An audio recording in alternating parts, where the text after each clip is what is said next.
Matt Breen. And I'm Jessica Bowman. The local gaming market will have another competitor. Ho-Chunk Inc. is planning to build a brand new casino in South Sioux City, Nebraska. The initiative actually got started 4 years ago when the Nebraska Constitution was changed to allow for horse racing in the state. Ho-Chunk started its casino project after that change and then spearheaded projects in both Omaha and Lincoln. Ho-Chunk's subsidiary company, Warhorse Gaming, is still getting those two casinos on their feet. Right now in South Sioux City, horse racing is done at the Adacat racetrack in the interim. Then the attention turns to that new casino project. Work on the project won't begin until the spring of 2025. That's when Ho-Chunk will move the current Adacat racetrack to a new parcel of land that's south of Highway 20. That's right, and when it's finished, Ho-Chunk says it will be a major benefit to South Sioux City. KTV's RJ Breen spoke with Ho-Chunk's CEO about the plans for the future. We're still sort of finalizing the draft, but it'll be a modest casino by most standards. $50 million. That's how much Ho-Chunk's latest casino venture will cost to build in South Sioux City, Nebraska.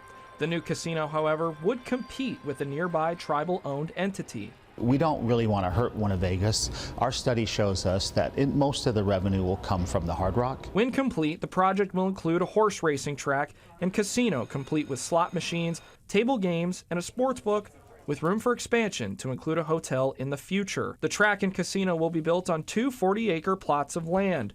Morgan says the track will be built on the east parcel and the casino will be built on the parcel to the west. Ho-Chunk will also need to convert the horse racing license to a casino license before the casino opens.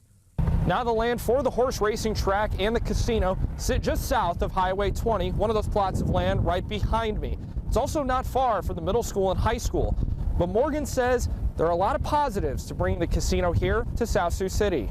25% of the casino tax goes to the local city and county, and so it'll be an additional revenue source for the local governments to invest in schools and infrastructure in the community. Morgan says that casino tax could mean millions in additional revenue for South Sioux City and Dakota County. He says the project will also create new jobs in the community. In South Sioux City, Nebraska, RJ Breen, KTIV News 4. And construction on the casino is slated to begin in either fall of 2025 or spring of 2026. There's no word when the casino would open.